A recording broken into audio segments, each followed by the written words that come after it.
Now we move to the second lecture. Professor Mohey Elbanna we speak about the laparoscopic Toupet Fundoplication is the preferred hiatal hernia repair in the elderly. Okay. Good morning. I'd like to thank Professor Tarek Ibrahim, Professor Hassan Shakir, Professor Muhammad Abdul Wahab, of course, for inviting me to this prestigious conference. My talk today is about laparoscopic Toupet Fundoplication as the preferred hiatal hernia repair in the elderly. This is a study published 2021 in Weill Cornell. They performed non-contrast CT on 3,200 multi-ethnic atherosclerosis subjects, and they followed them for 10 years. They found that hiatus hernia prevalence in the general population is about 10%. About 71% of hiatus hernia was type 1 and about 30% type 3. They found that hiatus hernia prevalence increased with age from 2.4% in the 6th decade to 16.6%, that's 1 in 6, in the 9th decade. Prevalence was greater in women, and they followed 75 hiatus hernia participants for 10 years and found that median hiatus hernia area increased from 9.9 centimeters squared to 17.9 centimeters squared. They found an association between the CT scan presence of hiatus hernia and the use of PPIs. There are several studies published about aging and the effect of aging on the diaphragm. Sarcopenia is loss of muscle mass, strength, and function in older adults, and the Grising et al.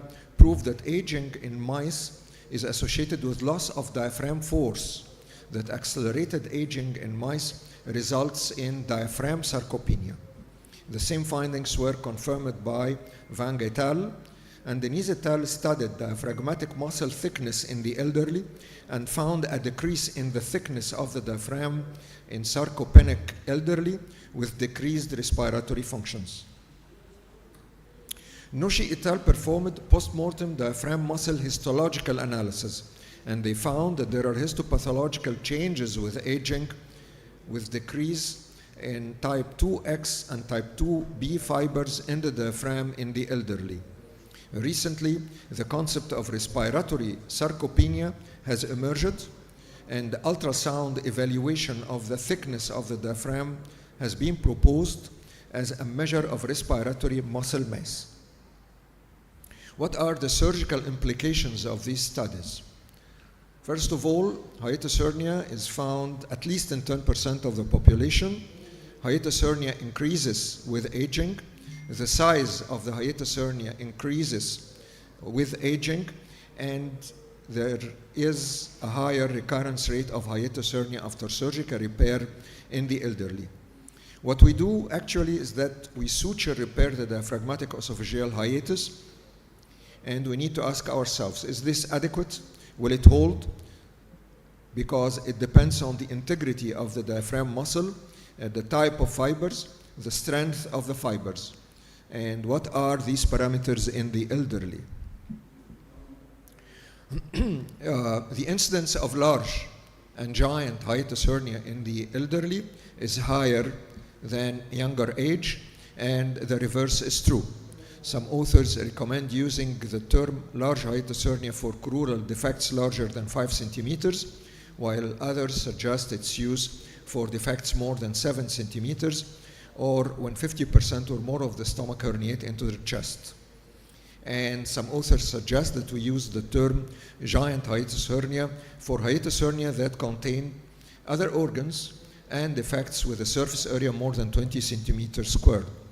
Of course, they are more prevalent in the elderly, and elderly have a higher incidence of giant and large hiatus hernia. The recurrence of hiatus hernia after repair was studied recently by Staunton et al., and they reported a recurrence rate of more than 20%, with 14% requiring revisional surgery. And they found that the recurrence is higher with older age. The recurrence rate decreased with the addition of gastroplasty to about 6%. Several studies have shown that, moreover, the physiological function of the esophagus deteriorates with age. In a study performed 2021, the authors found a statistically significant relationship between aging and integrated relaxation pressure, distal contractile integral, and distal latency, which are parameters of esophageal motility function. However, they could not find a statistically significant relationship between age and lower esophageal sphincter pressure or peristaltic breaks. This is a study published by Rajkumar and Bernie from Australia in 2022 about the need for a paradigm shift in the management of large hiatus hernia. They recommend a different approach to the management of hiatus hernia more than 7 centimeters and hiatus hernias more than 10 centimeters, which they term large hiatus hernia and giant hiatus hernia. They recommended gastropexy, posterior crural repair, and partial fundoplication. But the partial fundoplication they preferred was door fundoplication. How about laparoscopic Toupet fundoplication? My hypothesis that it's a bulky fundoplication that's more difficult to herniate than the Nissen fundoplication, and it involves gastropexy, which is fixation of the rep to the undersurface of the diaphragm. It's part of the procedure. It's a partial fundoplication that takes into account the motility change expected in the elderly. So this is a study on a small number of patients over 6 years. It included only 13 elderly patients more than 70 years of age, presenting with GERD and symptomatic hiatus hernia, and all of them were repaired laparoscopically. Laparoscopic Nissen fundoplication was performed in 7 patients. In 2 of them, a mesh was used because they had giant hiatus hernia, and lap Toupet fundoplication was performed in 6 patients. The patients were 12 females and 1 male. Type 4 hiatus hernia was found in 2 female patients. 7 patients had moderate hiatus hernia, 4 patients had large hiatus hernia, and 2 patients had giant hiatus hernias. Diagnosis was based on upper GI endoscopy, abdominal CT with contrast, and esophageal manometry was performed for all patients to study the esophageal motility and to confirm the diagnosis. Lap Nissen fundoplication was with mesh repair was performed in the 2 cases of giant hiatus hernia, and lap Nissen without mesh was performed in 2 patients with large hiatus hernia and in 3 moderate hiatus hernia patients. Lap Toupet was performed in 4 moderate hiatus hernia and 2 large hiatus hernia cases. These are the types of fundoplication. And the mesh used for the 2 cases of giant hiatus hernia repair was a composite mesh made of absorbable collagen facing the abdominal cavity and a monofilament polyester layer on the diaphragm.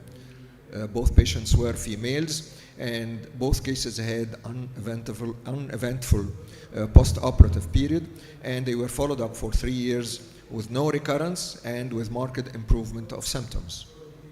For moderate and large hiatus hernia, we had 2 cases who underwent lap Nissen fundoplication with 1 recurrence in 3 years, proved by CT scan.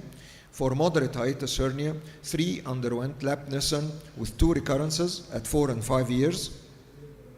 Lap Toupet was performed for 2 large hiatus hernia and 4 moderate hiatus hernia with no reported recurrence. So laparoscopic Nissen, still when it comes to the symptoms outcome, lap Nissen fundoplication had control of symptoms in 4 of the 7 cases. 2 of the 4 cases had temporary dysphagia that improved 2 to 3 months afterwards. Lap Toupet fundoplication controlled symptoms in 5 of the 6 patients, and none had dysphagia. 1 case had recurrent symptoms without radiological recurrence. So probably this proves my hypothesis that laparoscopic toupet fundoplication is better for the elderly because it's more difficult to herniate. Gastropexy is part of the procedure with fixation of the wrap to the undersurface of the diaphragm. That may be a cause of reduced recurrence, and it's a partial fundoplication that takes into consideration the esophageal motility disorder that's prevalent in the elderly. Thank you very much. Well, I have two videos, but the toupet fundoplication was elegantly shown by Professor Yanu, so there is no need to repeat this video. شكرا دكتور. Thank you. This is a retrospective study, not a prospective one. So there is no actual decision. We cannot, it's a small series, so we cannot be sure about the conclusion of the study. We need a larger study, we need more patients, and we need a controlled randomized study, of course, and probably multicentric. So it's just a tested hypothesis. I tested on 11 patients if we exclude the 2 cases with giant hiatus hernia, and my conclusion is that probably it's better to perform laparoscopic toupet fundoplication in large and moderate hiatus hernias in the elderly.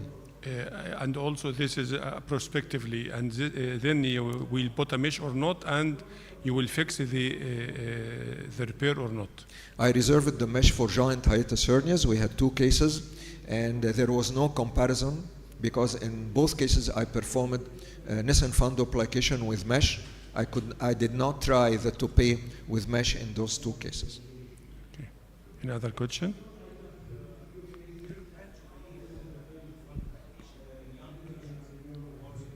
Well, in young patients, we need to look at the esophageal motility status of the patient.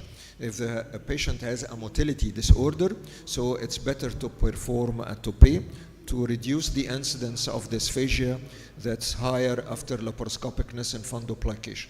So for all patients, young patients with gastroesophageal reflux disease, I perform esophageal manometry. If they have good esophageal function, I perform laparoscopic Nissen fundoplication. If they have esophageal motility disorder, I perform toupet fundoplication.